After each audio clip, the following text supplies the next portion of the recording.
Hello, my name is Lucy, and I am a student at 청담 평촌.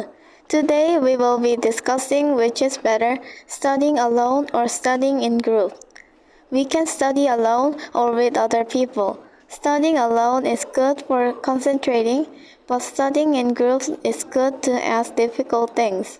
I think it is better to study in groups for two reasons.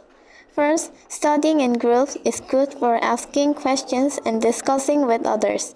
When a student is studying in groups, the student can ask what the student didn't know and discuss about the topic they are studying. Also, it is quicker to ask other people than search on the internet or books. We can discuss the topic and know the opinion of other students too. Furthermore, we can learn by teaching other people. In fact, teaching others is good for students reviewing. Also, asking and discussing improves our social skills too. Second, studying in groups is fun. When a student studies in group, the student can study hard with other people and play with them when they are bored. So it helps the students have more fun when studying.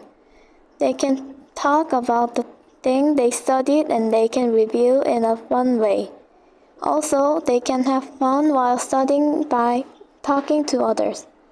Furthermore, it makes students get rid of stress. Many students like to hang out with friends so they can study with their friends and get rid of stress and learn too. In conclusion, I think it is better to study in groups for two reasons.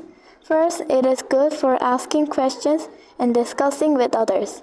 Second, it is fun. Thank you for listening to my presentation.